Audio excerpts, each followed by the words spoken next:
You look at that time, and for every war that America had to fight to be America, to become America, the way that we understand it now, black people fought in those wars. You know, it's not talked about as often, but there were black people that fought in the American Revolution. There were black people that were fighting right alongside other white people in other regiments. Not every regiment was even fully segregated. And, you know, part of it was the desperation. We're fighting for our existence as a country, you know? And then we win, and then the founding fathers, everybody's like, yeah, we're free.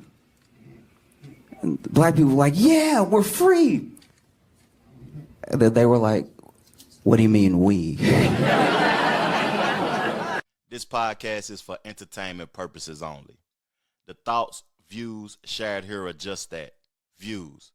We just conversing, sharing perspective while having fun. So don't take this shit personal, and definitely don't try this at home. Sit back, relax, and enjoy the show. Let's get to it. The Trevor Jackson Podcast. What's poppin' with you, family? What's poppin' with you, family? What's good, cuz? Oh, you know, that's another day, man. Father's Day. Yeah. This on this Sunday, man. So, oh, yeah, you know, yeah, most definitely. Hold on. Let me give you a round of applause. Happy Father's Day. You know, I got Jack Boy on the show. You know, I don't even know what word to use to talk about how much I appreciate you as a father, how much I see you speak. You know, a lot of people, I was just telling my wife this. I don't even want to say her name on the pod. I said a lot of men and women also, they complain about their children in their life. I told her, I said, I ain't never heard Jack say or complain about anything that his children do. He love them, he appreciate them, and you know what I'm saying? They're not something that is a hindrance. He don't view them as that. Let me give you a round of applause, cuz. Happy Father's Day. I appreciate it. I appreciate it, family. Hey, hey, just to say a couple things to that, man. And it's for everybody, man. Like, why complain? Why bitch about something that most people lay down to do? Some people it's an accident, but at the same time, like, that's what I wanted. So, you know, I can't sit here and be like nagging and complaining and shit like that. This is what I wanted. Mm-hmm. So I better embrace that shit. I better run with it and make the most of it while I can, man. Because, you know, when you get an opportunity to become a parent, a father, a mother, whatever, man, you gotta relish in it, and you gotta really enjoy it, man. Because when it's like you have it, and then when it's gone, or you know what I'm saying, like, man, it's just like, whew, it could be bad. How fast is time going by to you now, since you do have children, fam? I feel like it's scoop booting, boy. Like, I'm talking about, I looked up. I mean, I was looking at a picture the other day that I took of Haven and Jonah, and I was like, golly, they look grown, and they not. But like, my daughter's 9 now, and you can say she got the tag on your podcast, and it's been running for a long time. Yeah. But I feel like from that time to now, she's done grown and developed so much. You know what I mean? Mm-hmm. And just Jonah about to be 5. Like, time just flying, man. You know, yeah. Every day they keep you on your toes, they keep you going. So I feel like with kids, well, it moves. Time moves for sure. That's what's up. So much going on. Yeah, that's what's up. Cause time is, you know, our most valuable asset. I appreciate you being able to make the time that you have to be able to be a part of the podcast. Absolutely. You know, some of the topics of discussion that I want to discuss is the Ludacris freestyle. You know, JD Vance, he was on The View talking about his political position with Black history being removed. You know, Lord Jamar was on a podcast debating old school versus new school with some Gen X's. And, you know, Lord Jamar is 1/3 of Grand Poobah. Not Grand Poobah, but the Brand Nubians. I'm sorry. Grand Poobah is one of the members of Brand Nubian. But Lord Jamar, he had an interesting conversation. B2K and Pretty Ricky about to have a versus. I thought it happened. It didn't happen. It already happened? Yeah, my wife was telling me about it yesterday. Damn, I missed it like that.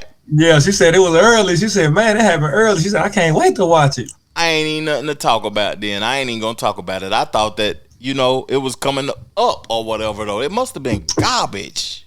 I don't know. While we talking, I'm gonna look because she said it happened. You know what we do on every podcast to introduce the podcast? We create the vibes. We play the music. You know what I'm saying? So we're gonna get it. We're gonna go throwback one time and play one of these records representing Tennessee. You know, these are some people that is inspirational to us, and you know, we got a conversation coming right now. Starships and rockets in a world that don't give a damn. Running by past me, who can I trust? I'm playing doing the best I can. If you set your mind free, baby, maybe you'll understand. Starships and rockets in a world that don't give a damn. As the sun sets, I take off my specs, sit down and collect my thoughts of another day in the past. How it don't last like it used to last. It's commonplace to get your ass splattered from a gun blast. Not trying to preach, just trying to reach y'all that feel me. I chose the righteous path and now people are out to kill me. Killing myself, advertising suicide, explaining formulas for black on black genocide. In other words, I apologize, not for telling the truth, but about the lifestyle I glorified. Not ever lying, I have heard and seen much shit, but through it all, man, I've always been a lyricist. From high school to a hole in the wall shooting pool, on top of the world, and a nigga still paying dues. Singing the blues, cause Saturday morning mom bumped it. Love and happiness, Al Green and the trumpets. Rolled up in my brain with that hay and hen. Using God-given talent, slanging wealth and sin. Lost in the clouds, drowning in that 80 proof. And all around me, my world is turning to starships and rockets in a world that don't give a damn. Bullets flying past me, who can I trust? I'm playing doing the best I can. If you send your mind free, baby, maybe you'll understand. Starships and rockets in a world that don't give a damn. Yeah. Look at the asteroids whizzing past you, videotaping everything with their cameras flashing. They caught me dashing out the studio with the 2-inch tape. From the hood to the stage, it just ain't no escape from the devil. No matter who you are, it's hard to beat them. From the TV that you're watching to the food that you're eating, we've been shackled mentally by the enemy. And sometimes the enemy can end up being kin to me. Space age pimp flexing, detection plexing. Friends turn to foes, trying to be slicker than Wesson. Lessons get taught by the ones fucking up constantly. Pressured by their peers, distracted by their eyes and ears. Niggas sell their soul trying to get the gold, then end up wondering where the bumpy road ends. Then again, time won't stop ticking away. You won't get shit if you don't get on up and get it today. New shit turn to old shit quick while we killing each other trying to impress a bitch. Lost in the clouds, drowning in that 80 proof. And all around us, our world is turning to starships and rockets in a world that don't give a damn. Bullets flying past me, who can I trust? I'm playing doing the best I can. If you set your mind free, baby, maybe you'll understand.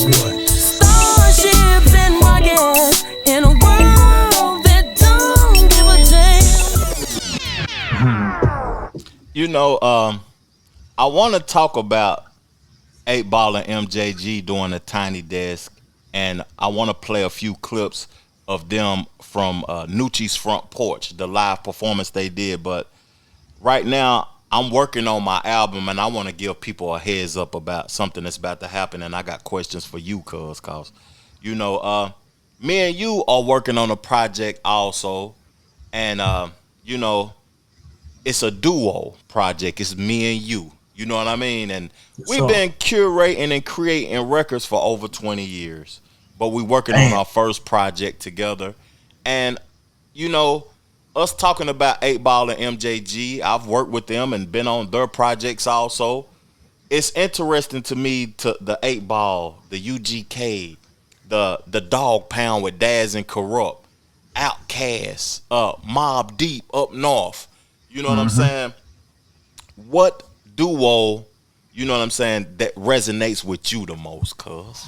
For me, it's gotta be 8Ball MJG, just because they from Tennessee, and that sound resonates with me so much, man. And then just like you said, I know that you said it to me like that was one of the first groups or first rappers you listened to way back when. And I know being with you my entire life, I've listened to a lot of 8Ball MJG from the first album to all the way up to Hot Damn. Now, yeah, now and then what they latest album, which they did most of their songs off of on the Tiny Desk, was Living Legends. Yeah, I love that album, hell of an album right there. Mm-hmm. But I would say for me, them man, just I really what they talk about, it resonates a lot with me. Being from Tennessee. I agree. I feel like MJG is the most underrated lyricist. That nigga put words together, and a lot of people steal some of his bars and stuff and implement them in records in different ways, though. But MJG, his appreciation is kind of disrespectful from the culture because he's one of the greats, and I suggest people go check out 8Ball and MJG's albums and go back in time, man, because Coming Out Hard is shit, like 33 years old. I was gonna say 30 plus, ain't it? Yeah, but my favorite group, favorite wise, is UGK, man. UGK. It's just something about Pimp C. I don't know why I'm like Pimp C. He lived in the moment too much. Like, the first time I heard Pimp C was on the Menace to Society soundtrack, A Pocket Full of Stones, and they was the only Southern artist that was on that soundtrack. And it's just something about he painted a vivid picture of the reality that I was living. You know what I'm saying? So yeah. I love 8Ball and MJG, but it's something about that UGK. It's something about all of them boys, man. I like celebrating people. But let's get into this first clip that they performed on Noochie's front porch, and they performed the first record that really ever resonated with me. Let's go. Mr. Big, they call him Mr. Big, Mr. Big, Mr. Big, but not because of my size. Mr. Big, yeah. They call him Mr. Big, Mr. Big, Mr. Big.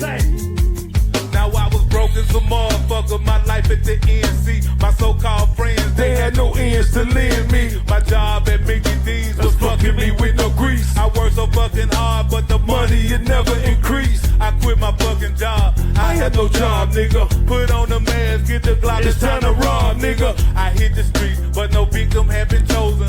Damn, I was nervous, but my fear didn't stop my strolling. Then all of a sudden, out of nowhere, I was struck. I felt the burner bullets, I knew I had got bucked.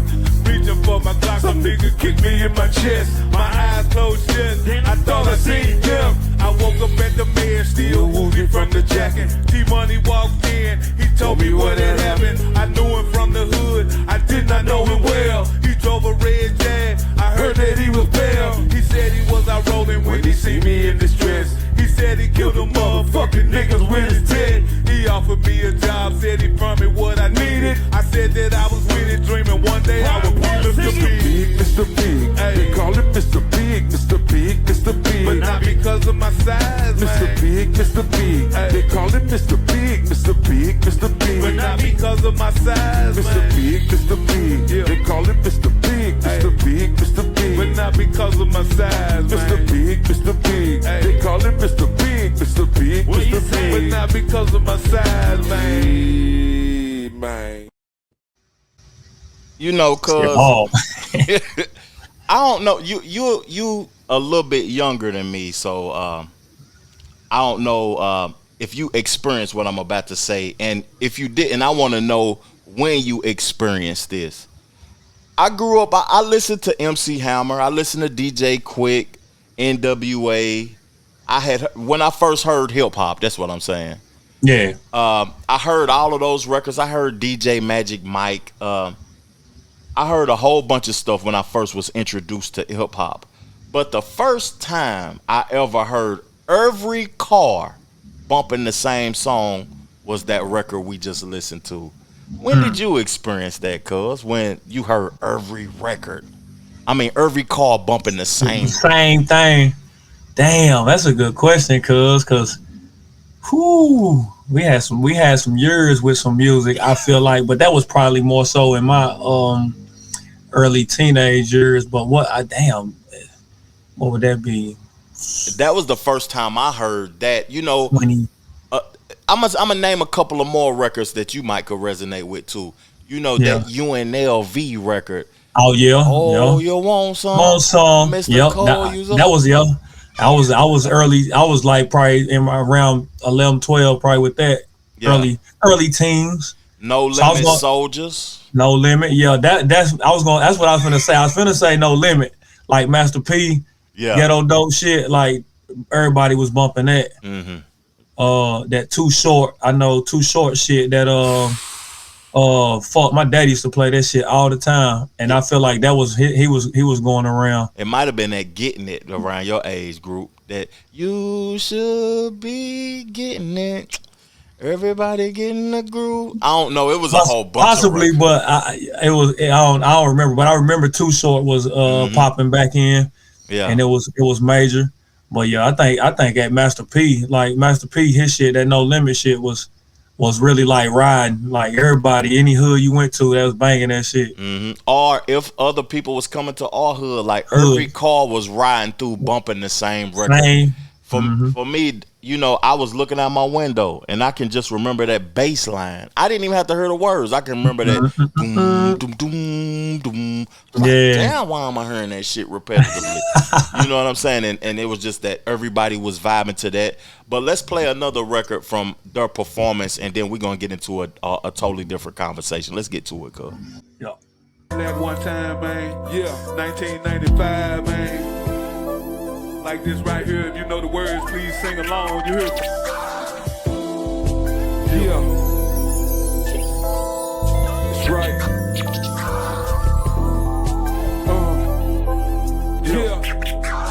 Yeah.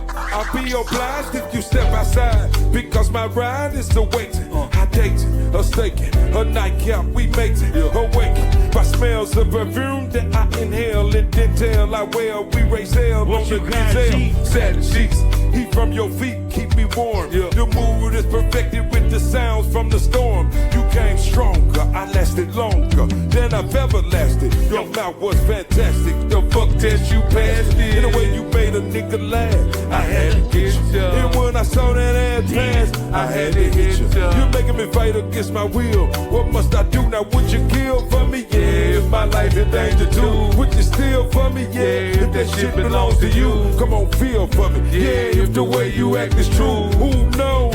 Fine clothes, Lexus doors, you'll be closing when you become one of the chosen. You hoes in different places, different faces, different cases. They got me tied like shoelaces, but no mistake is MJG, you ain't gotta be constantly trying to shoot that beat, claiming that you ain't heard of me. Keeping it real, let me know how you feel when we communicate. We'll be straight if you express your mind instead of preferring to wait. Now some who can't do it, they lose women, but niggas like me do it.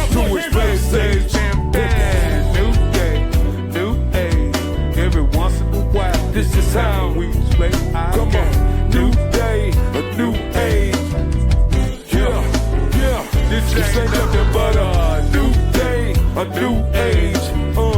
Yeah, space ain't pimpin', this ain't nothing but a new day, a new age.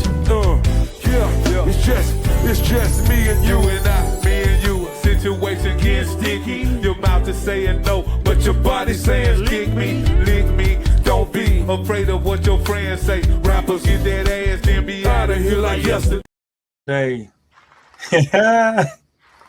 Hey, you know what's crazy? Like, I like giving flowers to the people who came before me, but that seems like that's rare in today's times, cuz. Yeah, don't nobody want to show love to what's been laid in front of them. You know what I'm saying? Yeah. To be able to do what we do. You know what I mean? It's weird to think that, like, you know, it's like a competition between the youth and the OGs, and I really don't like it. I want to see 8Ball and MJG do songs with NBA Youngboy. Yeah. You know what I'm saying? Continue to broaden the horizon with, you know, bridging that gap from the old to the new, man. Like giving them, shining some of the old perspective with the new, and then the new giving to the old generation. Man, you know what I'm saying? Ain't nothing wrong with it. That shit'll be hard, cuz. Man, for real. Be hard. Like, I suggest everybody go check out that 8Ball and MJG Tiny Desk. We didn't touch on that because I want to do a separate show, just me reacting to every song from the Tiny Desk. But the Noochie's Front Porch, you know, them songs, we brothers from East Tennessee, they might be from Memphis, but that stuff resonate with us because it's just, you know what I'm saying, us at the end of the day. I don't like to break up the state or whatever though, but it's time that, you know, East Tennessee start to get some appreciation, to be honest with you, cuz. Facts. We've been doing this shit. We're gonna bring it to the table though. They gonna learn. Yes, sir. It's up to us. Facts.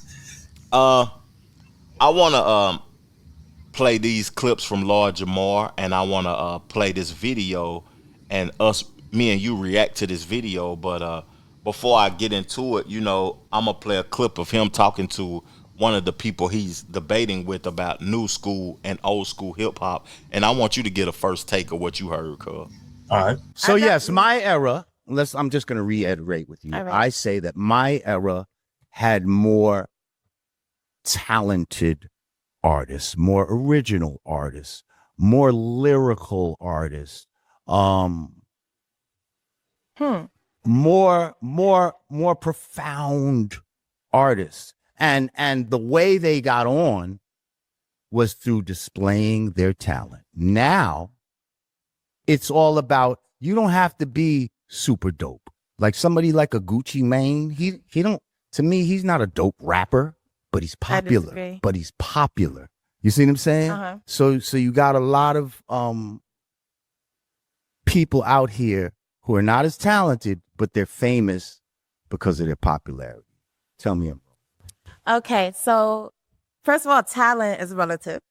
So I feel like it is. So a lot of the artists back then were very ABC, nursery rhyme. They weren't even that talented. Couldn't dance. Couldn't, you know, it's very... Wait. Okay, so hang on a second. ABC, so would you say someone like Rakim was ABC? No, Rakim was a very good storyteller. So he was a lyricist. People like Nas, Big Daddy Kane. Great storyteller. Okay, but look at what we have today. We have rappers who have other talents as well. They produce themselves. They act. We were doing that too. They can create their whole own project with very little help from others. So we have Kanye West. We have Wu-Tang is a little probably in the middle. Yeah, Wu-Tang is more of my generation. Okay, but he's still doing stuff with people from our era too. Yeah, that's okay. But they're still from, I mean, Jay-Z will do something from people from your era, but they're still from our era. We're not saying that there aren't some talented people in their era. I'm saying my era was more about talent than it was about popularity as a whole. I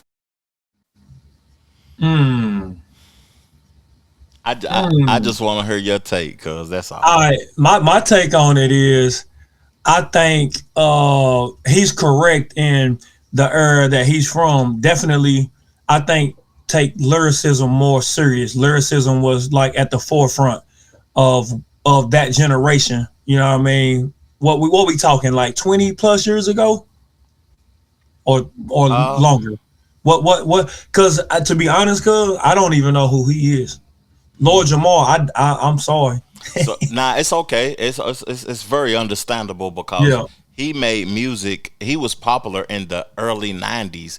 You probably was, when he was at his peak of popularity, you probably was 5-6 years old. Yeah, when it comes to music. But he's more popular now because of Vlad TV and his interviews and takes on Vlad. But you know, I would say that lyricism is still a priority. I do. I'm gonna get back into it. I was just saying because I didn't know his. Obviously, I feel like he said Wu-Tang and Rakim and some other people, but I think obviously lyricism is still. But he was talking about Gucci is just known for popular. He's just popular. I think it's the era you're in. Like Gucci with the trap music and all of that. Like his lyrics revolved around, you know. His experience. Let me say that his experiences. That's what he rapped about.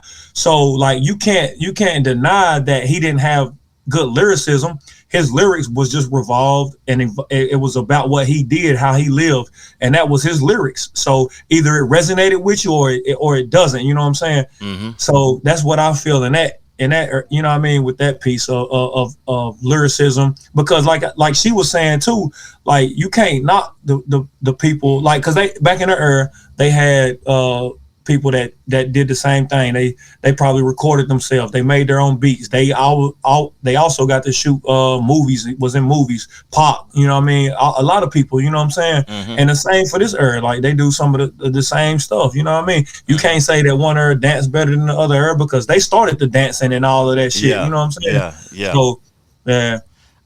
I think it's a balance, you know. He said that, you know, nowadays you have to be popular to be in, you know what I'm saying, to be getting noticed in hip hop. Back then you had to be talented to get noticed in hip hop. I think it's a balance. I think that you have to search and look for what you resonate with. You know, I listen to music every Friday at midnight. I listen to the new music every Friday. And if I want lyricism, I have to search for it. But it's being released. You know what I'm saying? It's being released. It's not in the forefront no more what I prioritize. And just like, you know what I'm saying, I feel like it was trash back then. You know what I'm saying? Niggas was trash. A lot of that shit was trash. Trash, yeah. And it was a lot of good stuff too. It was a lot of things that I that resonated with me too. But at the end of the day, I feel like it's a balance. I feel like we shouldn't be derogatory towards the new school or the old school. We should just appreciate the culture in totality and come together and be able to unify to get what we are looking for. Because everybody is looking for something different. No. Nobody has the same taste buds. You know what I'm saying? When it comes to eating a chicken wing, let alone listening to a record. So I just feel like that was a good conversation. I feel like more conversations like that need to be had to create the balance between the new and the old. Oh yeah. Now that was a good analogy too, just about taste buds and maybe your heard, like what you heard. You know what I'm saying? Everybody don't got the same palate to eat the same shit, and people don't listen to the same shit. Like, you know, people like shit that like we talk about in our family. You know what I'm saying? Like, our youngster, he liked the young shit, and we got a balance. I think a little more of a balance, you know. But you got to venture out. You got to try shit, just like food. You got to try certain things, and you might like it. You might not like it, but you never know. So it's same in music, man. You got to try and listen to shit, and you might fuck with it. You know what's crazy? Like me and you, or you and somebody else, we could be riding on the same highway, in the same vehicle, looking at the same windshield. And see two totally different things. You could see opportunity, another person could see struggle. You could see traffic, another person could see a way to maneuver to get to where they want to go. You know what I'm saying? Everybody have two totally different visions in life. And I feel like, you know, man, I just feel like those conversations need to be had more so certain individuals can get an understanding. That's all, cuz. Facts. I really want you to hear this because I never talked with you about the creation of hip hop. You know, who created it? They say that it was started in the Bronx by DJ Kool Herc, African Bambaataa, and a whole bunch of other individuals in New York. This brother is from New York, fam. And listen to what he's about to say. All right. My next claim is that foundational Black Americans created hip hop. Other cultures participated in it, but had no part in the creational aspect of the art form. Peace. Peace in the East. Now we're going to deal with facts and not myths. Okay. So again, when I say foundational Black Americans, I mean Black people that lived here in America that, you know, especially from the New York City area. Many will say the Bronx, but a lot of people will say it was around all parts of New York City at that time.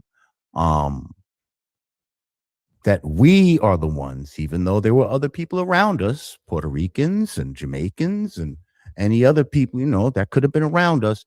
We were the ones that started this and drove the culture. Prove me wrong.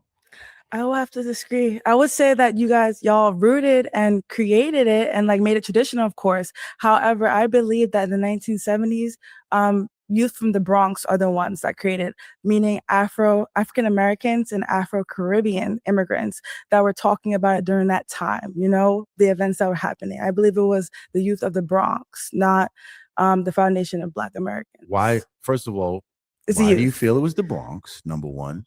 Because that's what you heard, right? I believe it's I gotta stop it to have a conversation with you, cuz you heard what she said. She said Afro-Americans and Caribbeans created hip hop.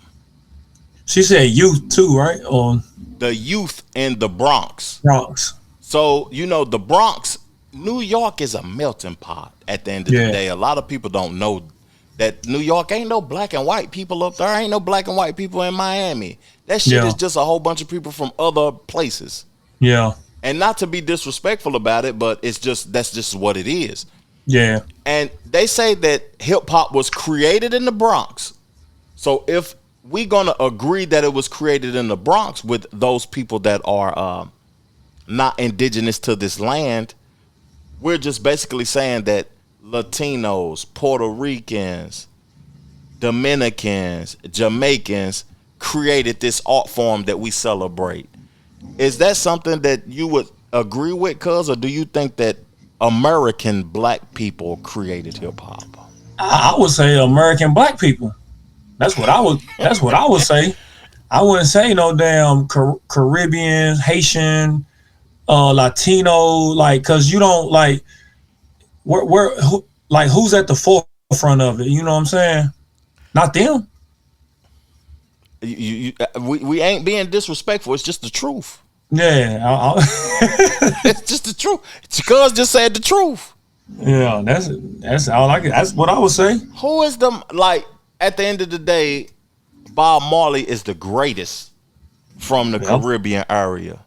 Yeah, and he was inspired by American blacks. He had to come here. He had to get up out of Jamaica and come here. If you look at Bob Marley before he started embracing his own culture, he was dressing like the five heartbeats and shit. You know what I'm saying?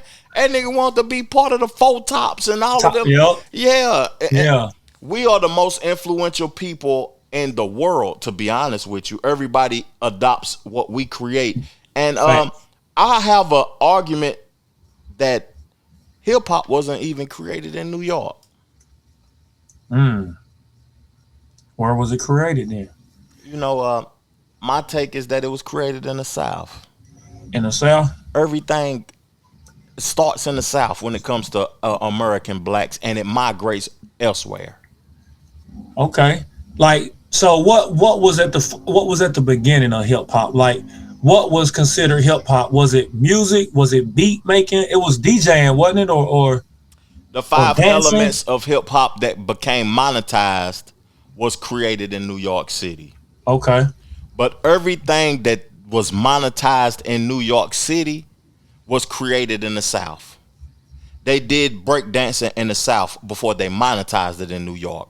There was MCing in the South before they monetized it in New York. There was DJing in the South before they monetized it in New York.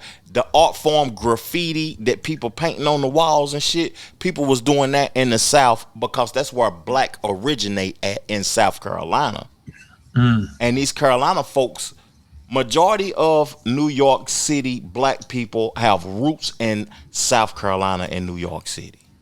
Damn. And if they say, niggas that's watching this, that's from New York City, say I'm lying. I bet your granddaddy from South Carolina. From the South, bitch. Let's listen to some more of the video, cuz. The Bronx, yes. Hip hop created and started in the Bronx. Okay. That's I was born in the Bronx. So shout out to the Bronx. Shout out to the Bronx. I'm from the Queens, baby. Hatred I'm from for Queens. the Bronx, but some people would dispute that, but Yeah. I'm not going to I'm get not into the disputing of it. Now, when you say Afro-Caribbean people, Mhm. right? Because yes, people like Kool Herc were from Jamaica. Mhm. Grandmaster Flash has a Bohemian background. Mhm. But let me ask you this, Bambaataa. Africa Bambaataa, Mhm. what specifically inside hip hop could you point to and say that comes from Caribbean culture? That comes, like the Puerto Ricans put that into hip hop. The Jamaicans put that into hip hop. Name some things. Specifically like songs or like No. I okay. mean, like when cultural you're DJing, wise, when like when DJ Kool Herc, when he was DJing, right? That's like when he put the breaks in, that's a form of like, you know, cultural influence because that's from Jamaica. no, it's not from Jamaica. That the breaks when he did that. No. Fact wise, No, I'm sorry. This is you're dealing with feelings. The breaks he was playing, first of all, were soul, foundational Black American Afro? music. No, not Afro anything. Soul. It was Black American music that he was playing, not African music, not Afro-Caribbean music. He was playing soul music, and the breaks inside that music is what he was playing. He wasn't playing any Jamaican music. He wasn't adding anything into the culture of hip hop that was Jamaican. He came from Jamaica and was doing an American thing. So he's okay. So he came from Jamaica. He's Jamaican. Right. Okay. But him but listen, him being Jamaican, but he was being influenced by foundational Black Americans. He couldn't do nothing Jamaican inside hip hop or else nobody was fucking with him. You see what I'm saying? He tried to come when he first came to Jamaica. There's stories of him where he tried to wear cowboy boots and all that type of shit to the party.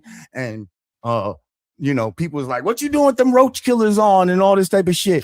And he stopped wearing that type of shit. You understand what I'm saying? And started wearing sheepskins and trying to assimilate with what the foundational Black Americans were doing. So what I'm saying is there's nothing inside of hip hop. You know how we be like, say ho, or say, nobody says say blood clot. Nobody says, say Papi Chula. We don't say none of that shit. Right. All we do is everything that we say and everything that's inside of hip hop culturally started with foundational Black Americans.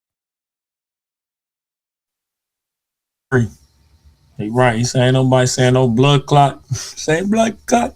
Bumble clot. None of that Bumble shit. Clot. Yeah. No Latino shit. None of that. Yeah. And it's not to disrespect those cultures because, I got respect for all of those people at the end of the day. But, our history can't be erased for what we contributed, for what we created, and for what we've done for America. At the beginning of this podcast, we played the comedian talking about how Black people has contributed to wars and all type of stuff, man. I just felt like that was a dope conversation, and it needed to be had. I appreciate America, man. I'm an American first. At the end of the day, a lot of people don't like to represent America because of the history of what happened, and they want to go back to the motherland, or they want to have some sort of ties to somewhere else. Man, I'm from Tennessee. I'm a foundational Black American individual, but first, I'm an American, man. Yeah, hell yeah, that's facts, man. I think it's once again trying to fight to prove something from the Black American, you know what I mean? Like, damn, bro, why ain't it that, why can't we just see that? You know what I'm saying? Like, this is where this shit formed from, bro. Mm-hmm. Like, why the fuck you gotta say the Latinos, the Jamaicans, the whatever, you know what I'm saying? Why can't we be the ones that created something, or, give us the flowers that we deserve? Yeah. Y'all contributed. Y'all contributed. That's the key word. Y'all had a contribution to evolving the culture, but stop trying to say you created some shit. Yeah. Let me That's play. the biggest take. Let me play the first single off. If not me, then who? Cuz, and we'll be back to further the conversation. Cuz we'll be right back. Let's get to it. Let's get to it.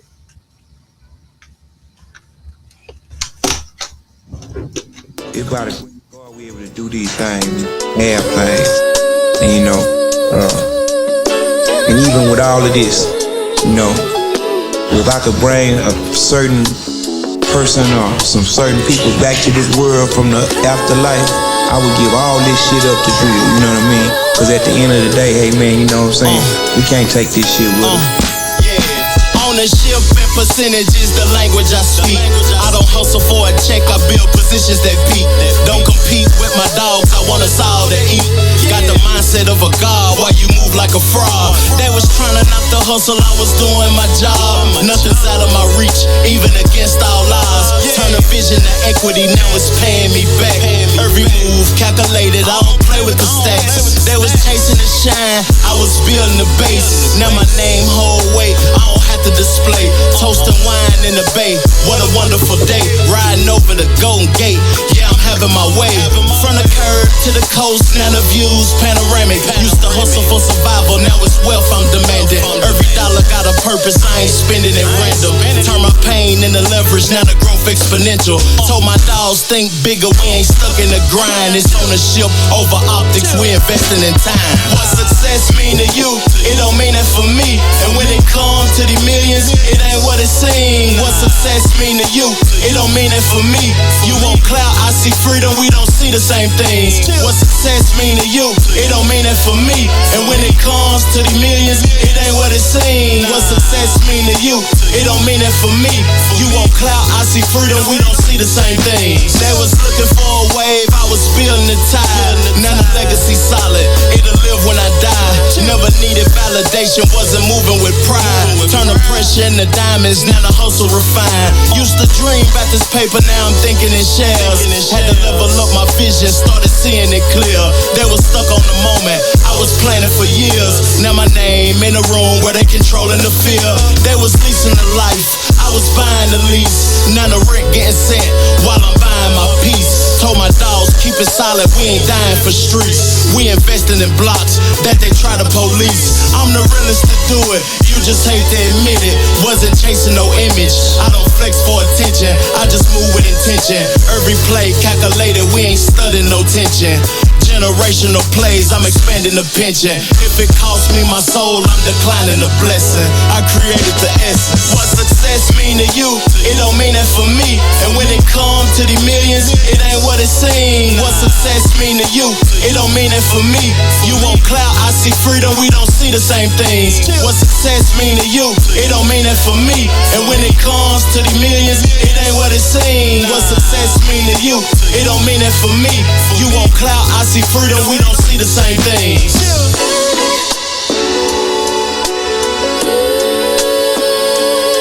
Smooth.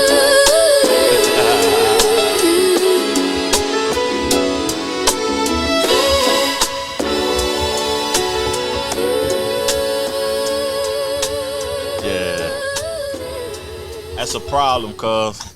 That's a cut right there, straight banger.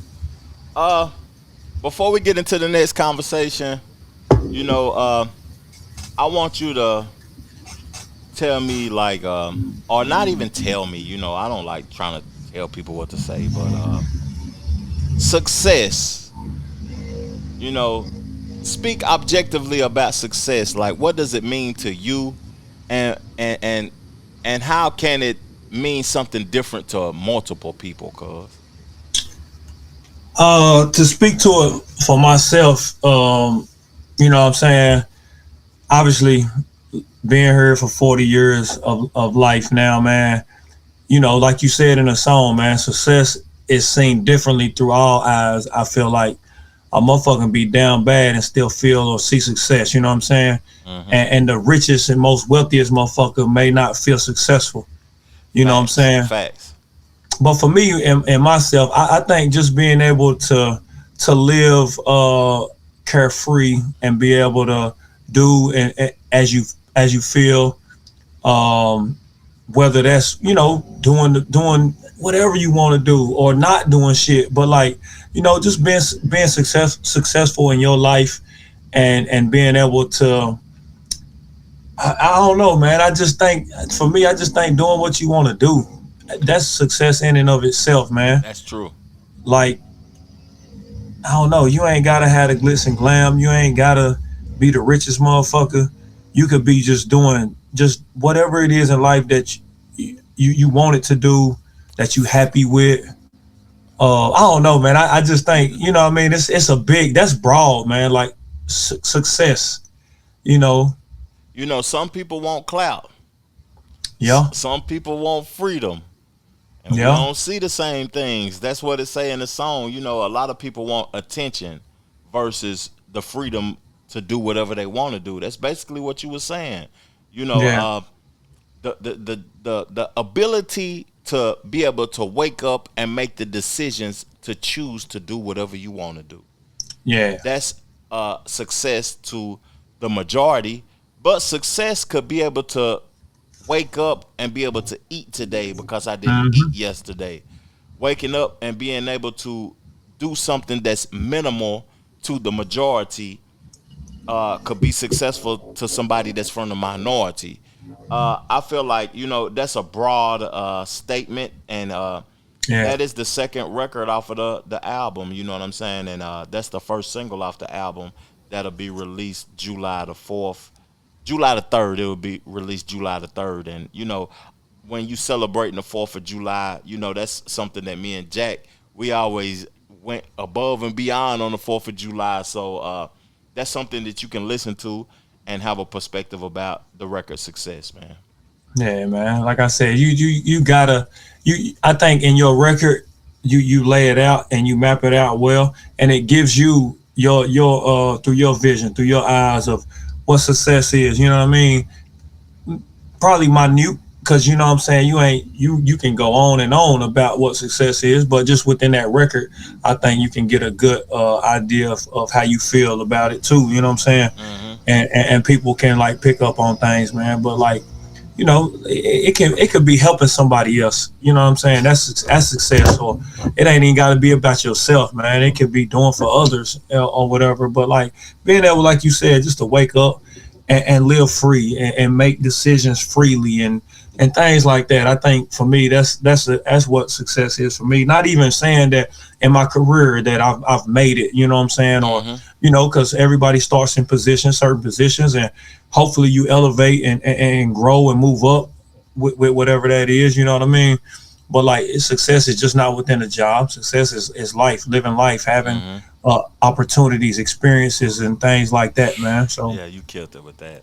Yeah. Opportunities and experiences, because yeah, I agree with you, cuz success could be a multitude of things. It's a broad conversation, and that's what, if not me, then who is about, cuz broad conversations, because I'm speaking on this project from my experiences, but when you listen to the records, I'm trying to put it on the listener so they can realize that no matter where you come from, no matter your circumstances, you can achieve whatever you choose to. facts, man. That's good music right there, man. Shit. Let's get into this conversation. You know, David Banner was talking about HBCUs, cuz I don't know much about the college experience, but I know a plethora of things about the black experience. You are a man that went to colleges, and you're very educated in a lot of realms. I want you to hear this. I want the people that's watching this to hear this. Let's get into this conversation and let's just break it down to what we think about it. HBCUs, we are the only fucking colleges that send our best and our brightest to go and work for other people. I believe HBCUs are supposed to teach you what you're supposed to be. I don't care what that is. It can be Muslim, it can be Moors, it can be indigenous people, it can be African. I don't give a fuck.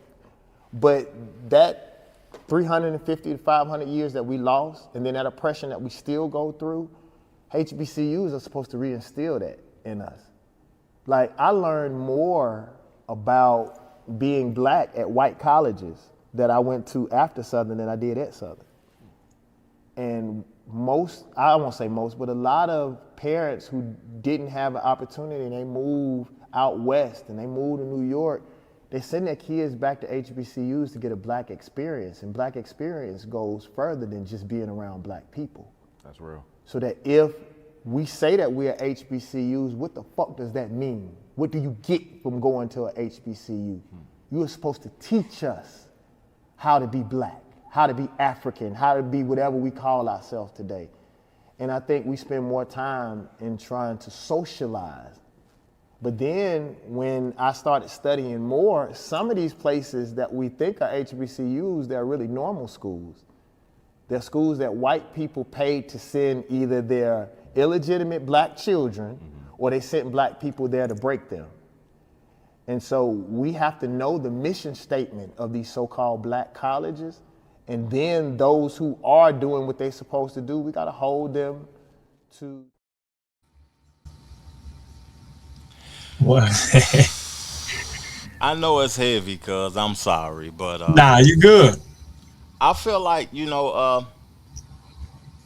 America is a capitalist society, and I'm not a father, first of all. And teaching kids is something that should start in the household before it starts in the school. Facts. And David Banner has a perspective. He said they're supposed to teach us how to be black. They're supposed to teach us how to be African. But, as people that is black, I think that's something that should be taught in the household. What your roots is, where you come from, if you black, if you have white in your family, if you have Indian in your family, if you have African in your family. We should understand that, our roots, where our roots start at. I know that Andrew Jackson had a plantation in Nashville. Mm-hmm. My last name is Jackson. Jack's last name is Jackson. I've done research of where our plantation started from. And, my grandfather, he doesn't have that much African roots. He has American roots in him. A lot of American roots. And indigenous American roots. And it's not that much African in him, but I had to learn that on my own through blood testing and stuff. School creates debt. Anytime you're in America and you dealing with finances, I don't know how to teach this to children because I don't have children, but anytime you're dealing with finances, you got to understand capitalism. And that's something that is prioritized over human beings' life. So when you getting into debt with schools and colleges and stuff, they're not going to teach you about your lineage or where you come from. They're going to teach you how to go into this workforce and go get a job and contribute to America's system. Yeah. You ain't said nothing but facts, cuz I think back to Let Me Breathe when we did that, and a piece in my verse I said parents got to teach the kids not to schools, because that's what I feel like I have to do. You know what I'm saying? Within my household with my kids, they taking and pulling so much stuff out of the systems. You know what I mean? And they're only teaching them, like you said, just how to go out and survive and live in the workforce, and what you need to do to be able to go get a job. When it comes to historical stuff and things like that, like David Banner was saying, he feels like, but for me, it's like you say you go to a HBCU and they need to teach you how to be African American, or black or African. Black, yeah. That ain't what that's for. I think HBCUs is to put our kind with, it's like people, you know what I'm saying, the black folk, you know what I'm saying. So now you're around people to be able to socialize and learn from each other, like what we teach. We should be teaching each other certain things, you know what I mean. Not even the HBCU, but when they should be. But now it's just socializing and learning and bouncing ideas and stories off of each other, you know what I mean. So that's what I feel that's there for. And for me, yes, it would be. I wouldn't hate it if like I live by 3 HBCUs here in Nashville, but like for myself, like and my kids, like hopefully I give you enough information and guidance on what you want to know and what we want to give you to be able to allow you to go out and be at whatever school you want to go to. You know what I'm saying? With not no worries about you not knowing yourself and your background and your heritage or whatever. You know what I'm saying? So I don't think HBCUs are. I don't want to be disrespectful when I say this, but I would say necessary, because if you giving it to if you giving information and light to your kids, then you know what I'm saying. Yeah, I'm listening to you, cuz, and I heard you, and you speaking something that really caught my attention, because me and you had a conversation earlier about growing up in an environment that was a village. Mm-hmm. You know, a lot of people want them kids to have those experiences that we had growing up that a lot of people ain't having now. Mm-hmm. We grew up with aunties, uncles, cousins, brothers, sisters, everybody in the same neighborhood. And now people are living in these communities that they paying $500,000 for, with a whole bunch of different people, and they don't have a village. Yeah. They stand in the house.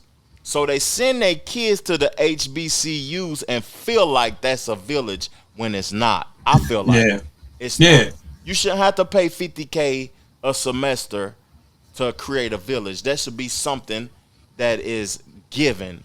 We should have our own communities, our own neighborhoods, to where you know that these people in this community is looking out for your child's best interest. If you don't have food today, you can go over here and they have food. If y'all ain't playing kickball at my house, you can come over to my house and play kickball. You know what I'm saying? It's certain things. You building it as they go. You know what I'm saying? If I can't braid hair over here, then such and such gonna braid hair down the street. You don't gotta go to these people to get your nails done.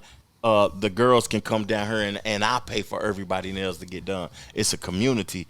That's I don't know, cuz it's different. Yeah, that's heavy for sure though, man. And I feel like with what he's saying, I don't know. It's another one of those. It's another, different perspective, a different ideology. On what you expect or what you look to seek from a HBCU versus like going to Tennessee. You know what I'm saying?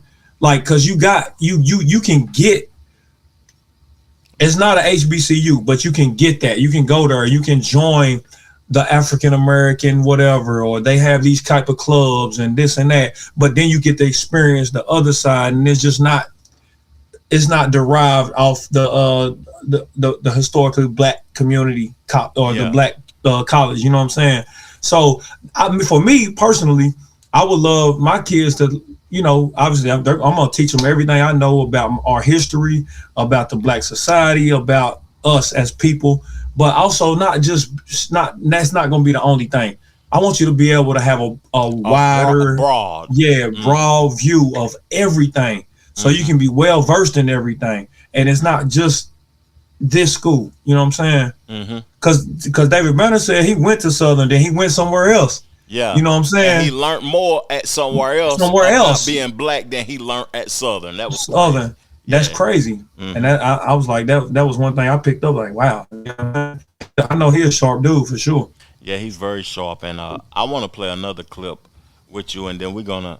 I got a lot of racial topics on here, though, but this is very educational, though, and it's great to have me and your perspective on these topics because I feel like people can learn and be entertained at the same time about these topics. But, it's an officer, Officer Tatum. He's a Republican individual. He's a person that is he holds Trump nuts in his hand. Like that, he holding both of them up like that, Officer Tatum, and making sure that Trump is comfortable. But he talks about identifying as black And I'm gonna play this clip, and we're gonna give a great perspective about this because black to me is something that really needs to be broken down to the root. Let's listen to this, cuz. Tell me your thoughts about this after we play this. Trying to figure out, Officer Stater, what the hell is wrong with looking at yourself as black first before you're anything else, black before you're American, black before you're anything else. What's wrong with that? Okay, because all black people ain't the same, and like for instance, we all different. So when I say I'm black, what does that mean? The color of my skin. Can I interject right there? No. Black people from New York is different than black people from the South. Black people from Africa that came over here as immigrants are very different than African Americans. We're all different. We're diverse like anybody else. When white people say I'm white first, what does that mean? Let's stick with black people in this regard. When you talk about the slave trade, and you said we were enslaved and then traded all over the world. Who were those people? Black people. Well, I'm simply saying if you identify with that from an historical perspective, these are my ancestors. This is what we endured. This is where I come from. And that's what I identify with first. Because to some degree, I'm still feeling some remnants of that even in today's society. I'm saying if you identify yourself as black before you identify yourself as American, what you're doing is saying, coming out of the womb, I'm going to be at a disadvantage because I'm in America and I'm going to have to scratch and claw and have an uphill climb. Now, that doesn't mean you give up. That doesn't mean you use it as a crutch. It doesn't mean that you sit up there and use that as a reason to be lackadaisical and have a defeatist attitude and don't work your way and maneuver your way through that terrain in order to get to that point. But it does mean you at least acknowledging that, there are historical, insidious acts that are associated with this particular nation that I live in. And as a result, I recognize the fact that I'm going to have to march forward and it's going to be a uphill climb for me to get to where I'm going. If somebody identifies that with blackness, you can do that. But Stephen A., that's not always true that every black person have to suffer an uphill climb. That's not true. And we'll go back to like what I said. My ancestors came from Nigeria, so I know that, through my ancestry.com research that my people came over here as slaves. Not every black person in America came from slavery. It wasn't the case. Not every black person in America migrated here and was in the South. Some of them went to the North and were in indentured service and they never were slaves. Some black people came over here and became slave owners and were not slaves themselves. So it's a very dynamic differentiation between the experience of black people in its totality as existing in America. So me saying I'm black first before I'm an American, I think that's a misnomer. I think that's you're pigeonholing yourself, because if you are going to say I'm black, that means negative. You're putting yourself at a disadvantage, man. And I say I'm an American first because I believe in American values. My ancestors fought that I can be free in this country. All of our ancestors were not the same, didn't come from the same countries, didn't speak the same languages. We are a diverse people. And we don't need to be looking at a skin color, because I don't agree with a lot of stuff black people do. We ain't the same people. If you sagging your pants and gang banging and doing stuff that you're not supposed to, we ain't the same. Hey, that was a complex conversation, cuz. Did you hear anything in that conversation? What caught your attention first? The piece about the American, like he don't look at skin color first. He look at American first. I get it, but on the outside first, you got a skin tone. You black, bro. You a black American. You're an American. You're not a white American. You're a black American. You know what I'm saying? So you got to be able to know. And I get it. You know what I'm saying? We not all black people not the same. Facts. You know what I'm saying? Yeah. But I'm going to embrace the fact that I am a African American at the forefront, and then everything else can kind of work itself out. You know what I'm saying? What's poppin', Jonah? Say what's happening. He got his lid on and everything, don't he, fam? What's good, boy? I see you, boy. One of the two that made me a father. Yes, sir. Yes, sir. The boy looking good and healthy and excited to see Pops. But yeah, that to me stood out. Just the fact of him saying that. I mean, for you, what caught your attention? I don't agree with Officer Tatum, because I know what he is doing that for. He is basically a person that is representing something that I can't resonate with. But what I do resonate with is that, America created this racial system, black and white, that removed people from the root of who they really are. Mm-hmm. And I'm a black person by society standards, but I'm not black though, cuz that's Okay. a color. That's not a people. Yeah. Just like white, it's a system. White people aren't white. Most of them come from England. You know what I'm saying? Or they come from a different place, and they're not just white. You have to accept that to be able to identify with that. It's just crazy. It's a conversation that needs to be had though, because that system is overpowering people and making people racist about something that's really not non-existent. It's a construct. It really doesn't even exist.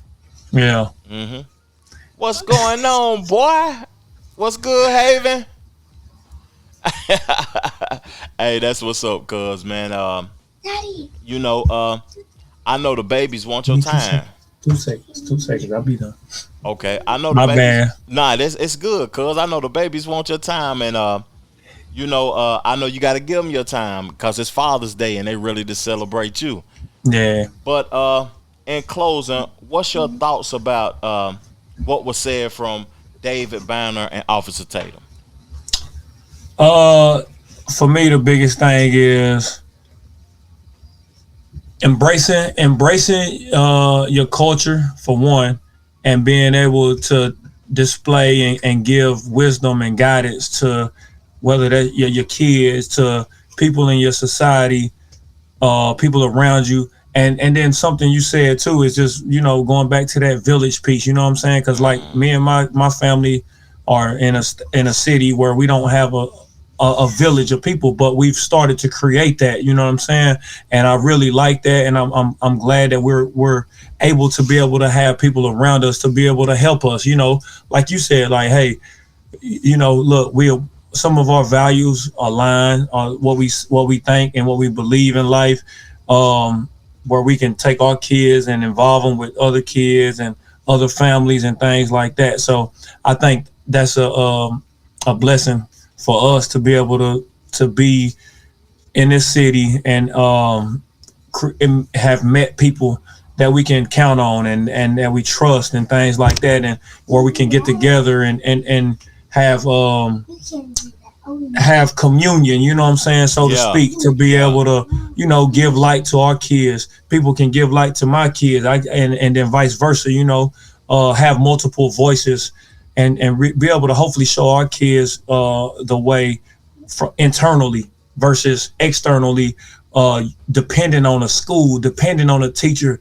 But my kids gonna know is like, hey, this is what my daddy. Upon race too. Race, because it don't matter if they white, they Chinese, or whatever. You create that village of people that respects you and understands you as a whole. It's beautiful. Yeah, and that's what I was gonna say. It's not just a community of black people either. We got white friends. We got just different races, man, and you got to be able to have that, because, like I said, I'm black, but my mom's white. You know what I'm saying? My dad's black, and my mom's white. Mm-hmm. But I align myself with Black America. But I can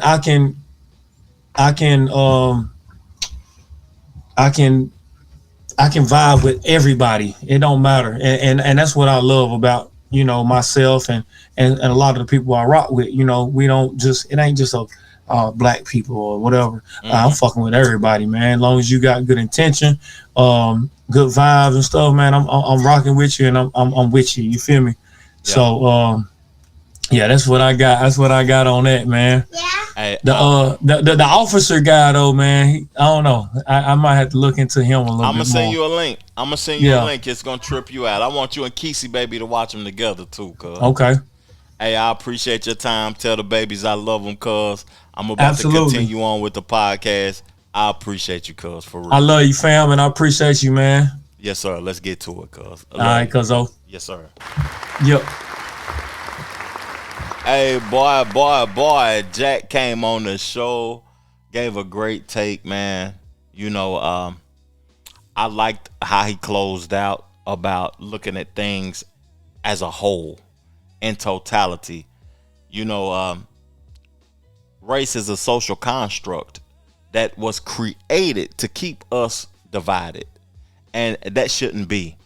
You know, I want to get into another conversation about music, but before I get into that conversation, I want to play a record.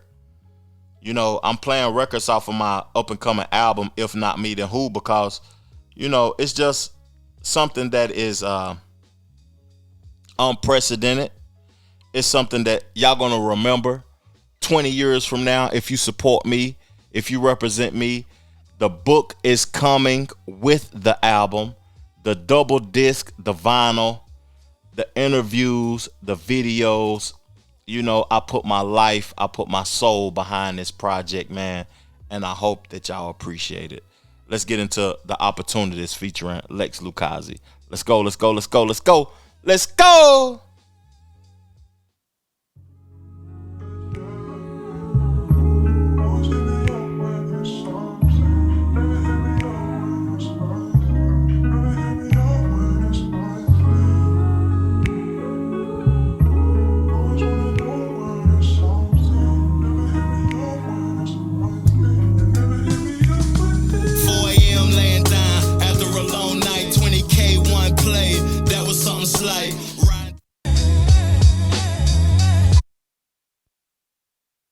We're getting back to the record, y'all. I apologize. The city, you know we in something nice. Michelin star dinner, cooker less about the price. Celebrate the wins, celebrate the losses. A player stay cautious, they hate when you ballin'. Made the lames nauseous, they sick of the flaw. I'm sorry, we're gonna start it from the top. Let's get to it. The opportunists. Let's go.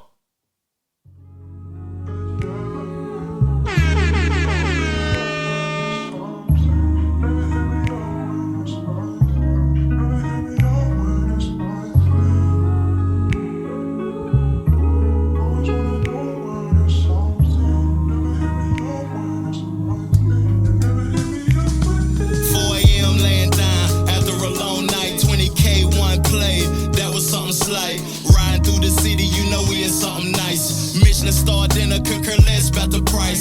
Celebrate the wins, celebrate the losses. A player stay cautious, they hate when you ballin'. Made the lames nauseous, they sick of the floss. And I'm still kicking shit like a nigga Bruce Lee. Getting to this paper, my only decree. A representative for East Tennessee. My prime on the grind, I had them 20 apiece. Made the paper increase, now we out of their reach. Moving discreet, very unique. They pockets petite, I'm feeling complete. Made it out the streets, I was tired of losing. Had to cut off the opportunists. That's most likely. They only hit you up when you're shining. Never hit you up. They only hit me up when we're shining. They only hit you up when you're shining. Never hit me up when we. They opportunistic, I'm moving strategic. Stayed optimistic, check statistics. We up a couple M's, live in a different realm than a cruise on the lake. In my beef and Brock Tim's, young slim, really him. Got the game from my father, a player unbothered. I'm betting with Moochie back to back like the Dodgers. Canada Goose Bomber, react calmer with respect and honor. Been by the dollar since I was a toddler. Move like a mobster, stepping in Pradas. Stay strapped like one of them niggas for shotters. At the Vineyard and Martha's, I spent a few dollars. Graduated from the streets, known as a scholar. Always kept it real, boy, you know what it is. They around when you win, but start losing again. You can tell who your friends when there's nothing to lend. That's most likely. They only hit you up when you're shining. Never hit you up. They only hit me up when we're shining. They only hit you up when you're shining. Never hit me up when we.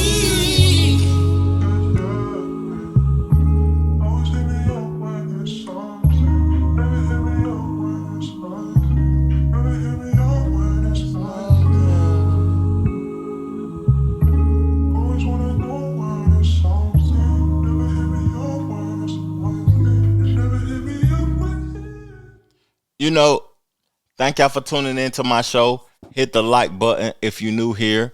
You know, if you're an OG on the platform, you already know to hit the like button. You already know to hit the share button and leave a comment in the comment section so we can know your perspective. And, you know, I'm going to be down there to be able to communicate with you and react to everything that you're saying. I appreciate y'all, man. Let me give the family a round of applause. I want to get into a conversation that JD Vance had on The View with Whoopi Goldberg and her constituents on that channel. He was talking about his Catholic faith. He was talking about immigration and black history being erased. Some of these conversations have been had on my platform beforehand, and we're going to just evolve these conversations and see what is actually being said by the people that is putting these policies and putting these things in place.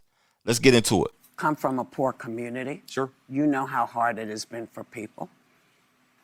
Two things. You talk a lot about your Catholic faith, but the Catholic faith says we take in immigrants. We take in people who don't have or who are having a hard time. How do you justify both things? So let me say first a couple things, Whoopi. So number one, the book is actually way less political than you might think if you were just watching this. Because obviously we're getting into the issues of the day. Right. 95% of the book is really not about politics. I kind of have to write about politics because I'm the vice president, but I want to answer your question. Right. So fundamentally, if you think about what is immigration enforcement, immigration is law enforcement. It's somebody who has broken a law. A law enforcement officer has to show up and enforce that law. Mm-hmm. Now, inherently, sometimes that process is not always going to be pretty if you capture a video clip of it, in the same way that if you arrest somebody for committing a violent or a nonviolent crime, sometimes it's not always pretty. What I'm saying is the Catholic faith is actually I think it strikes the right balance here. It says, the Christian faith, I think this is true of Protestants and Catholics, that you can have borders. Yeah. You're allowed to enforce your borders. That means the law enforcement piece of it. But you also have to take certain precautions and certain care, okay? And again, your argument is fundamentally, Whoopi, you're saying that we don't strike the right balance. I disagree with you about how we apply that, but nobody hopefully is saying we're not allowed to have a border. No, what sir. I'm saying is that in order for us to actually enforce the law, you can't set a standard that says you're not allowed to deport anyone unless they've committed a violent crime. You've got to enforce the law equally and justly. Let me do my follow-up. You don't have to raise your hand, Let me do my follow-up. Whoopi, we're going to let you do your follow-up, but before you do your follow-up, I got to give a reaction to this. I try my best to speak objectively, without feelings and emotions. And when it comes to those immigration conversations, a lot of people would think that we should treat each other equally. But if we're treating each other equally, we should treat each other based upon the laws that is being implemented over there in other countries also. Because in other countries, if we're over there for a significant amount of time, we're breaking the law and they're going to send us back to America or they're going to lock us up in jail. We are the only country that is having this emotional and feelings-based conversation based upon immigrants and migrants. If you come over here illegally, whatever is done to you is done to you. I'm done with that. I don't have no feelings and emotions towards people that's coming over here and breaking the laws. Even if I go to another country to visit, to vacation, I study and I research the laws so I don't break the laws and end up in jail. I don't want to go over there with a gram of CBD and get 10 years. I don't want to go over there and throw a straw in the ocean, a plastic straw in the ocean, and be fined $5,000. That's just not who I am. And that is something that I do before I go to another country. When people come over here, they feel like America is the land of milk and honey, and I can do whatever I want to when that's not the reality. Come over here playing you want to, you can get a life sentence. You come from another state to another state, and you can lose everything that you ever worked for and obtained based upon ignorance because you didn't research the laws. We about to get into this conversation. In 2023, I went to the African American Museum in D.C. I had a ball. We was there for 5 hours, me and my wife. I plan on going back. I've done videos on certain historical pieces being removed from that African American museum in DC because Trump and his administration felt like the things that was being said in those pieces wasn't accurate. But we're going to get into this conversation because Whoopi Goldberg got kind of emotional about this, but I want to see what, transpires from this conversation. What did black people do to this administration that has allowed it to really stigmatize folks of color? And you know how hard it is. You have folks of color in your family. Sure. So when you see, things, the Emmett Till stuff coming down, or them doing all kinds of removal of information of black heroes, how does that sit with you? Well, what exactly are you talking about, Whoopi? Because you just I'm talking I know about Emmett Till was I Emmett Till can was tell the you kid. all the stuff. Yeah. No, I want to know what she's. You don't know I what I'm respond talking to your about. actual point. So in a lot of the museums, there's so many. Where they're taking down the actual history that happened in this country. Slavery happened. All kinds of stuff happened. And it seems that it has been very easy for this administration to remove that and also to denigrate black folks who have worked their behinds off to get this American dream. How do you, you know better. So Sonny, that was actually a very helpful intervention, because I think the story you're talking about is where, allegedly the administration is holding back the appointments of people based on skin color. I've seen about this a story. host of things. I'm talking about black history getting erased from public spaces. Black voter districts are being dismantled. Black leaders are being sidelined from our ranks.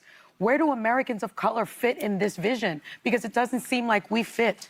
I think, Sonny, my view, And if I may, since October of last year, there's been something like 6,668 refugees allowed into the country.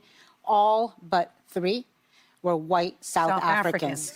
So first of all, I'm very skeptical of that number, because we have a lot of different immigration pathways in the United States of America. But let me just address Whoopi's point. Look, first of all, you asked the question, and maybe you don't believe this coming from me, but I think everybody is welcome in our political coalition. Frankly, even if you didn't vote for us, everybody is welcome in our country, so long as you're an American citizen with the duties and the legal obligations and rights to be here. But Whoopi, let me just give you an example of this. Okay, so you say that we're anti-minority or anti-black. No, I didn't say that. I asked. See? Well, okay, fine. Fair.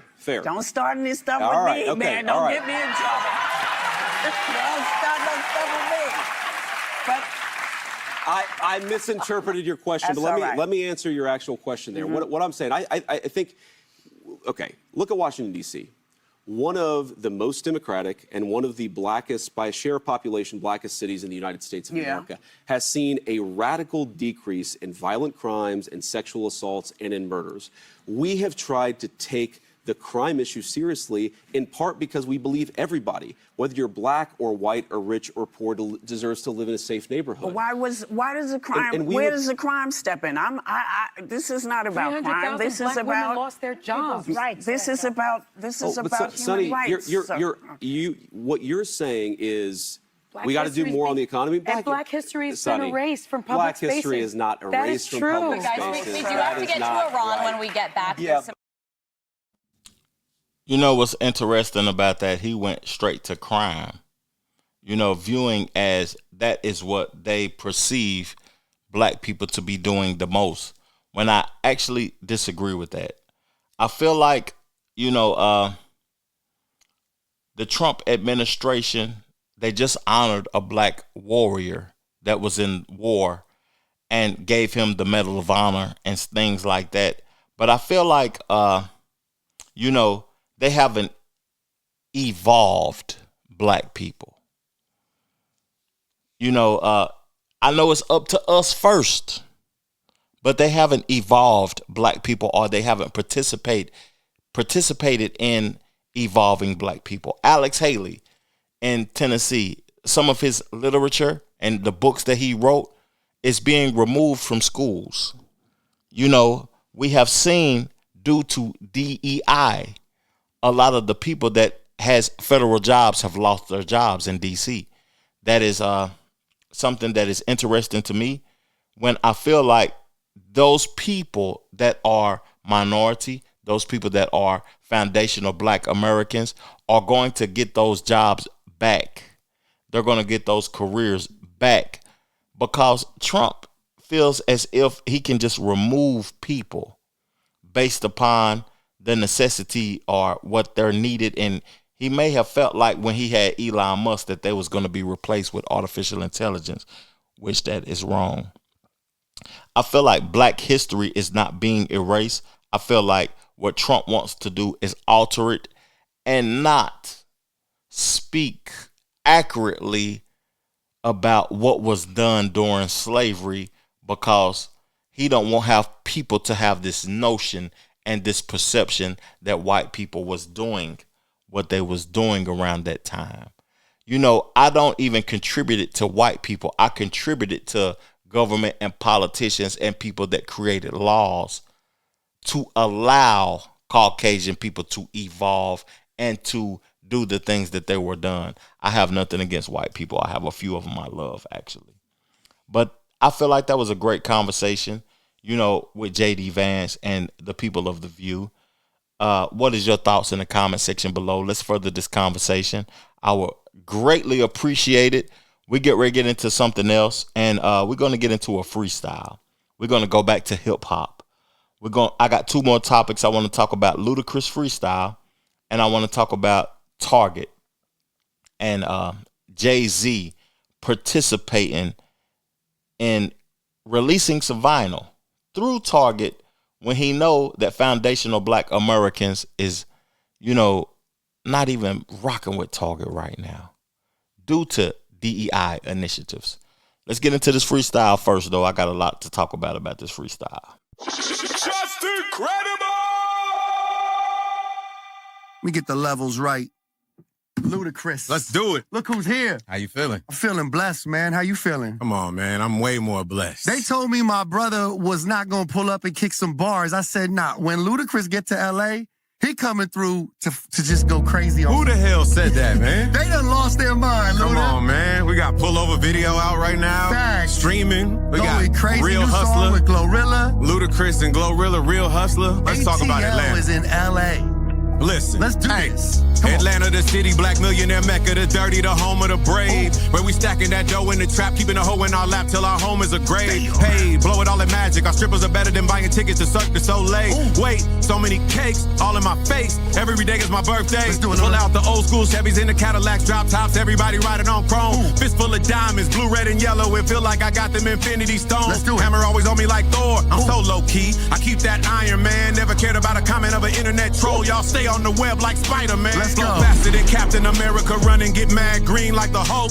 See no trace of these niggas that mention my name. Should I outline them in chalk? Why not? When you speak of Atlanta, you speaking of only the best, and you speaking of Luda. Got 2 baby mamas, a wife, and 4 kids. I always been a straight shooter, just incredible. Straight shooter. Hey, my brother got took 2 baby mamas, a wife, and 4 kids. I always been a straight shooter. I like that. Ludacris is here. It's been a minute since I had him on the show. It's been a minute. My brother, I'd like to see if we can go 2 for 2. I'd like to play like another, that. you know what I mean? Go crazy. Because you got the new song out. Shout to Glorilla. Absolutely. Real Hustler. Shout to the whole crew. I'm going to drop another beat on them. You know what I mean? See if we can go 2 for 2. What you Let's think? do it. Let's do it. All right, let's go crazy. Ludacris is here. Just incredible. Hey. That freestyle series. ATL type shit. ATL type shit. Ooh, I like this. Let's ATL type shit. Yes. ATL type shit. I like that. All right, let's go. Listen. Skirt out the dealership, racing to the paint shop. You gon' need a Brinks truck if I do a bank drop. Driving with my drink up, never let a drip drop. Tune up at your bitch house, that's my only pit stop. F1 Luda 200 on the speedometer. Car came with a stripper pole, miners let a photographer. Pose, Luda back now, aunties doing cartwheels. I've been slinging chickens out of LAX and Hartsfield. Gold, music, movies, TV, triple threat. Yes. I got my mama and my partners out of debt. Yes. Just incredible, and I'm on the lift off show. I'll take this mic and do this verse up on my jet. Damn, off top. Ever since the Hollywood star, I tripled my pay. I like that. Tell these promoters I need 500K. 500K. Cause I'm from ATLA and TA and all I do is win. But that bitch never moved out of my way. Let her know. Hey. Let her know. Ludacris. Bars, baby. Go watch the pullover video, best video in 2026, That's baby. a fact. That's a fact, bro. Real hustler, Ludacris and Glorilla just dropped. Damn, let them know. Disturbing the peace still, it's never gonna stop, baby. 25. ATL, just incredible. Power 106. Luda, thank you for continuing to inspire, man. Thank you, man. I promise not to take this long in between freestyles ever again. It's all love, my brother. You know, we roll out the carpet whenever Luda's here, man. I appreciate that, man. Shout out to the love. team, Chris, MJ, DeAsia, my boy Tribe Called Hip Hop, Diamond, Audio Rock. I got to shout out my man Infamous too, man. Shout out DJ Infamous out there doing. Shout out to my man Keys who produced the damn Real Hustler song with me and Glorilla. Yes. It's up. Shout out Sean and Chingy, the whole DTP. Also DJ E-Man, man. DJ E-Man, the family. We love you, E-Man. We love you, my brother. Yes, all right, sir. this is hip hop. That's Ludacris. I'm just incredible right here on Power 106. Peace and love. Interesting. I got a few takes from that conversation before I get into the next topic of discussion. But, you know, Ludacris released his last album in 2015. It's 2026. That's 11 years ago. The songs that he's talking about, the one with Glorilla and the Pullover record, you know, the visual for the Pullover record was phenomenal. But the actual record, sorry, Ludacris, it was trash. It was trash. You know, Ludacris is one of those artists that don't give us substance. He give us commercial programming records that a lot of people prioritize because a lot of individuals are programmed. The song with Glorilla also trash. I ain't even gonna cap to you. It was trash. That freestyle was phenomenal. He did a good job with that freestyle. He can rap his ass off. I like the beats that was chose. You know, it was interesting that a T.I. beat was chose because him and T.I., they was beefing at one point in time. And I feel like, you know, him collaborating with T.I. could actually help his career. Ludacris is a great artist. You know, in 2000, he released Back for the First Time. In 2001, he released Word of Mouth. 2003, Chicken and Beer. 2004, The Red Light District. 6, Release Therapy. He has a great catalog. He has done a lot in the culture and in the movie culture also. He has a Hollywood Walk of Fame star. Hip hop though, his contributions to hip hop, it might be over with, dog. You know, I was looking forward to you coming back. Doing the freestyle was nice, but the records have zero substance. I need to know what you've been doing, what you've been dealing with, how you've been living. Give me the experiences. Talk to me about the experiences, the life experiences that you've been having on these records, or, you know, stay in the movie industry. Real talk. I want to further this conversation. You know, the last topic of discussion I want to have is that, you know, black people been boycotting and creating atmosphere that we ain't accepting no bullshit that ain't prioritizing foundational black Americans. And Target is the focal point right now. Asian businesses is the focal point right now. And Jay-Z aligning himself with a business that is the focal point of Black America has the topics of discussion in a frenzy. Let's get to it. Jay-Z, this is fucked up on so many levels because one of two things happened. Either Target approached Jay-Z and offered him a whole lot of money, which I highly doubt, or Jay-Z saw an opportunity. He saw the void that is black people not shopping at Target, and he pitched to Target, you know what? I'm the black culture. I've got this huge cult-like following. If y'all give me a shitload of money, I will team up with y'all exclusively to do this. And it's like, Jay-Z, you leveraged the boycott and the struggle of our people who were attempting to put Target in their place. You leverage that for your own personal gain. And it's fucked up, especially considering that you are not some low-level rapper who needs the money. And I know men like Jay-Z get to a certain level and they do this thing where they're like, it's just business. It was a business opportunity. It is not just business, Jay-Z, when you leverage the hard work and the strides that everybody put in to get our voices heard and our feelings felt at Target, and you just go on and completely undercut all of that for your personal gain. Now, I know a lot of y'all not finna like this, but I'm finna have to take it there. And Beyonce, you ain't no damn better. Beyonce, this is legitimately the equivalent of the nice white woman that we work with, that we like, but she goes home to a Trump-supporting husband and is raising Trump-supporting sons. It's no different. It's no different. That white woman that says, I'm liberal, I'm for abortion rights, I'm for everything, but she reaps all the benefits of the patriarchy and her husband's white supremacist ways, and she's nice, but she raises boys that turn out to somehow still be white supremacists and Trump supporters. Beyonce, you're that woman. You are that woman, because the call is coming from inside your house. You are out here full on lying in our face. You know what I'm saying? Oh, you know, you did the HBCU Black album, you know, for Black people. You reclaim country western, country music with the Cowboy Carter thing. You know, this vanity move of doing all of this Black power work. But then your husband goes and does something like this. Like, where was the conversation in y'all household where you said, Jay, we got to have a level of morals and values, and we can't do this and we don't have the money? You are no better than the white woman who says she's for the cause and goes home to a racist Trump supporting ass husband. It is the exact same thing. There's no distancing yourself. Oh, that's my husband's business. I'm not in the business. No. I don't even have the time to get into, you know, Jay-Z, you went and undercut the movement with the NFL when we had all that momentum going on with Colin Kaepernick. Your pockets got lined and we as Black people got nothing for it. You went in there, tap dance for them crackers and told them, I know what to do to make Black people shut up. Let's give them halftime and lift every voice and sing. It calmed us the hell down. You lined your pockets, and at the end of the day, we got nothing for it by means of economic empowerment and or ownership in the NFL. We got nothing for it. Jay-Z, like, honestly and truthfully, this is unforgivable in my eyes. I feel betrayed, and I'm going to be very honest with you. The level of betrayal that I felt when Kevin Hart tried to make those excuses for that comic, making those George Floyd jokes, that is the same level of betrayal that I'm feeling right now with Jay-Z doing this. Jay-Z, you get up and you talk about liberation and this and all of these different things, and you just absolutely had to take that deal. You had to take that deal, Jay-Z. You had to take that one.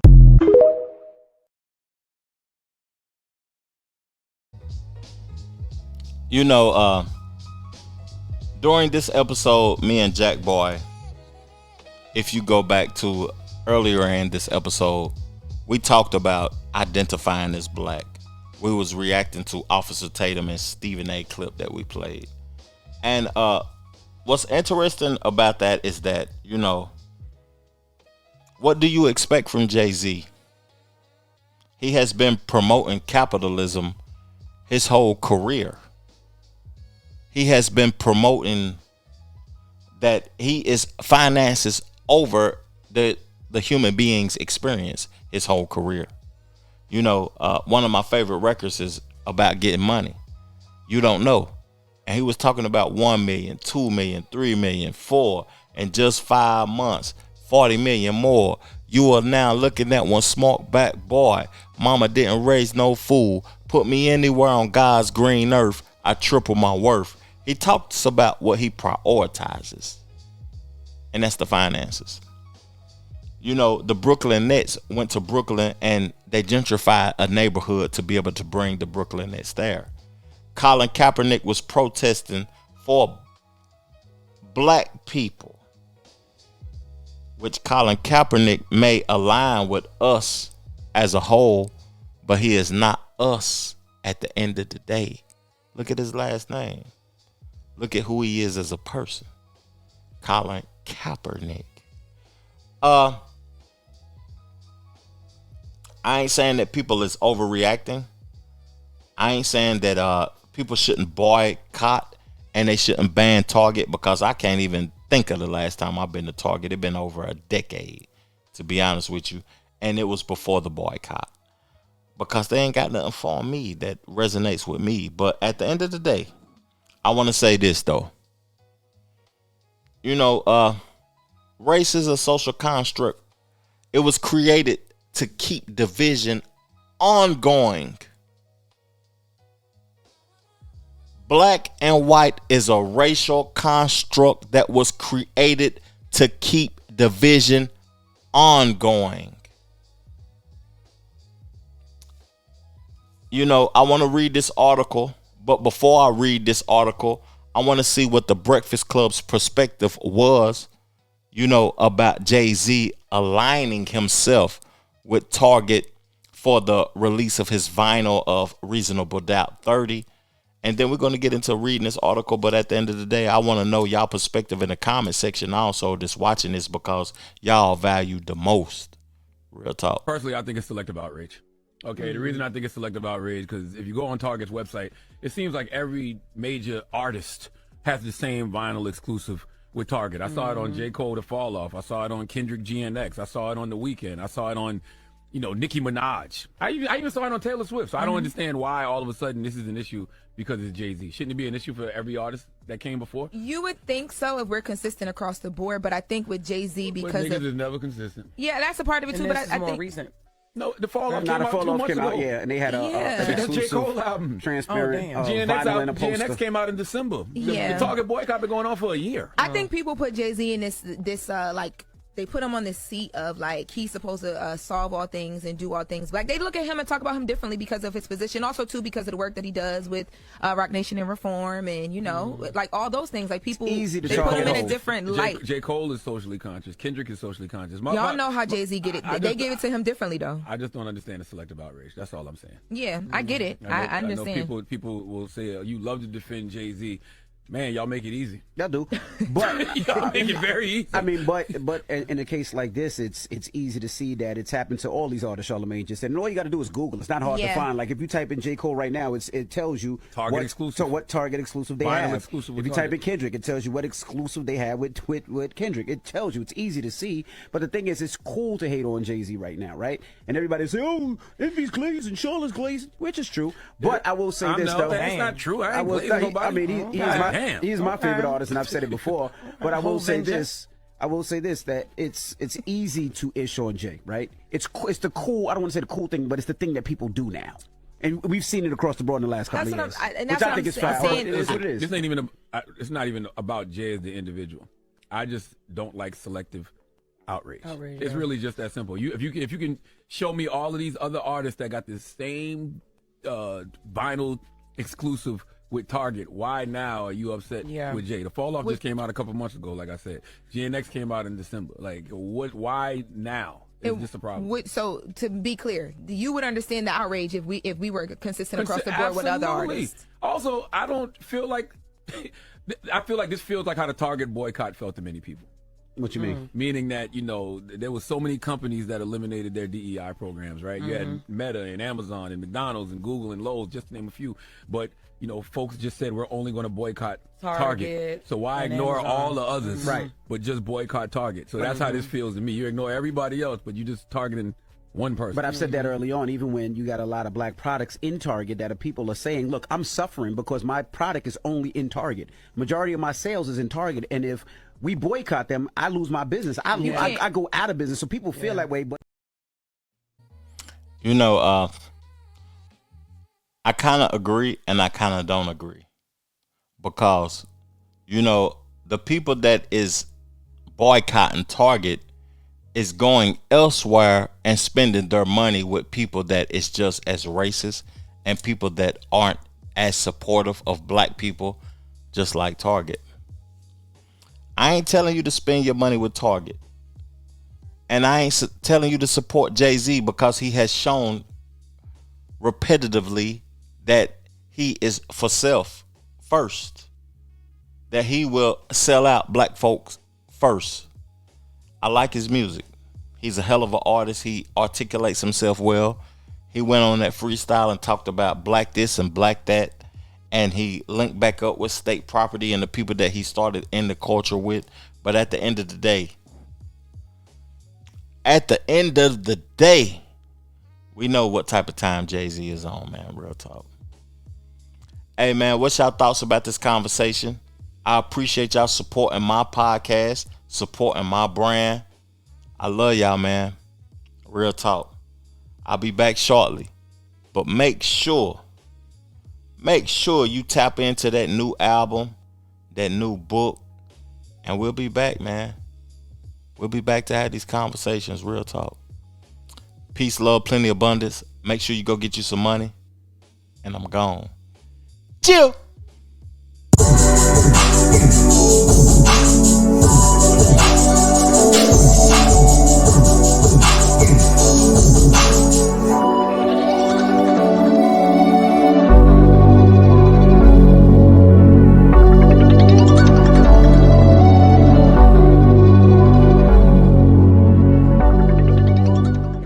The Trevor Jackson Podcast.